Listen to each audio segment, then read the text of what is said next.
সবাই একটু দেখেন শেপ বিল্ডার টুলের আন্ডারে এখানে তিনটা টুল আছে। ফার্স্টে হচ্ছে shape builder tool, live paint bucket tool, পরে হচ্ছে কি লাইভ পেন সিলেকশন টুল। আজকে আমরা তিনটা টুলের ব্যবহার দেখবো, ঠিক আছে। ফার্স্টে আমরা দেখতেছি শেপ বিল্ডার টুলের ব্যবহার। আচ্ছা, শেপ বিল্ডার টুল দিয়ে আমরা কি করতে পারি? শেপ বিল্ড করতে পারি, মানে কি শেপ অ্যাড করতে পারি, শেপ রিমুভ করতে পারি, শেপগুলো আমরা কি ভাগ করতে পারি, ঠিক আছে। ফার্স্টে আমরা দেখবো শেপগুলো কিভাবে অ্যাড করে বা বিল্ড করে। আমরা এখান থেকে দুইটা শেপ ক্রিয়েট করে নিলাম। একটা শেপ অল্টা শেপে কপি করে আর একটা শেপ করলাম, ঠিক আছে, কালার চেঞ্জ করে দিলাম। এই দুটো শেপকে আমরা কি করবো? অ্যাড করবো কোন টুলের মাধ্যমে? শেপ বিল্ডার টুলের মাধ্যমে। দুইটা আমরা এভাবে ধরে ড্র্যাগ করব। দেখেন দুইটা কি অ্যাড হয়েছে? হ্যাঁ, অ্যাড হয়েছে। এটা আমরা দেখলাম কি অ্যাড। এখন দেখবো আমরা রিমুভ। আমি আবার এখানে দুইটা শেপ ক্রিয়েট করে নিচ্ছি, অল্টা শেপে কপি করতেছি, কালার দিচ্ছি ভিন্ন, দুইটা সিলেক্ট করি, সিলেক্ট করলাম, শেপ বিল্ডার টুল নিলাম। নেওয়ার পর আপনার কি করতে হবে? মাইনাস করার জন্য হ্যাঁ অলটা প্রেস করে ধরে রাখতে হবে। জাস্ট এখানে একটা ক্লিক। আপনি এখান থেকে যে অংশটা মাইনাস করতে চান সেখানে কি করতে হবে? অলটা প্রেস করে ক্লিক, মাউসের লেফট ক্লিক, ঠিক আছে। এটা আমরা দেখলাম কি মাইনাস করা। এখন আমরা দেখব ভাগ করা। আমি দুইটা শেপ ক্রিয়েট করে নিলাম, দুইটা শেপ সিলেক্ট করি। আচ্ছা, এখানে আমি কালার চেঞ্জ করে নিই, ঠিক আছে। দেখেন আপনার এখানে কয়টা ভাগ হবে? তিনটা ভাগ হবে, ঠিক আছে। এখন আমরা দেখতেছি কি ভাগ করা শেপ বিল্ডার টুল দিয়ে। শেপ বিল্ডার টুল নিলাম, নিয়ে জাস্ট এখানে একটা ক্লিক করবেন, ঠিক আছে। ক্লিক করলে হবে কি তিনটা ভাগে ভাগ হয়ে যাবে। দেখেন একটা ভাগ, একটা ভাগ, একটা ভাগ, ক্লিয়ার।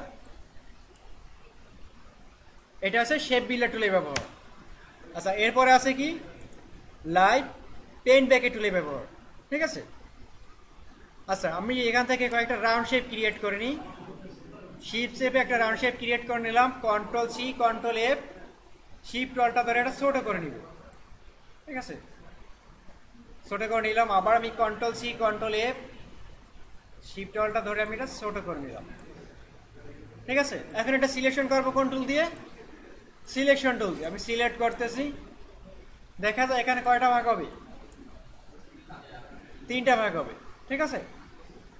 আচ্ছা, টুলবার থেকে আমরা লাইভ পেন ব্যাকেট টুলটা নিয়ে নিই, ঠিক আছে। নেওয়ার পর দেখেন এখানে একটি কি আইকন শো হয়েছে, ঠিক আছে। একটা বর্গক্ষেত্র এখানে দেখা যাচ্ছে নাকি। এখন ফিল কালার থেকে আমরা এখানে কালার চেঞ্জ করি। মনে করেন এখানে রেড কালার নেই,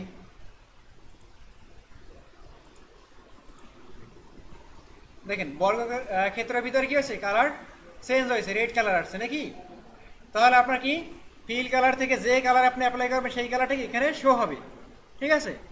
এখন আমি যদি এখানে ক্লিক করি, আপনার ফিলের কালারটা কি অ্যাপ্লাই হয়েছে? হয়েছে।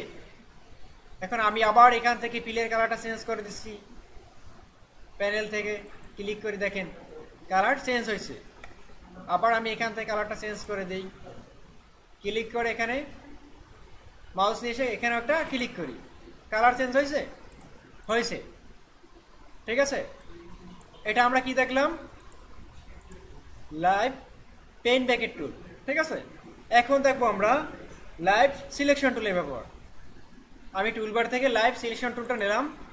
নেওয়ার পর দেখেন আমি সিলেক্ট করবো কোনটা? যে কোনো একটা সিলেক্ট করবো। যার কালার আমি চেঞ্জ করতে চাই তাকে আমি সিলেক্ট করবো। আমি এটাকে সিলেক্ট করলাম, সিলেক্ট করে ফিল থেকে আমি কি যে কোনো কালার অ্যাপ্লাই করতে পারি, করলাম, ঠিক আছে। এখন আমি চাচ্ছি কি বড় রাউন্ডটা আমি কালার চেঞ্জ করবো, সিলেক্ট করলাম, ফিল থেকে আমি কালার চেঞ্জ করে দিলাম। চেঞ্জ হয়েছে? হয়েছে, ঠিক আছে।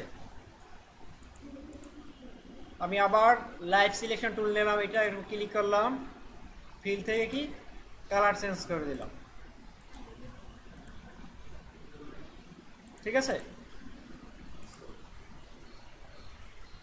ক্লিয়ার।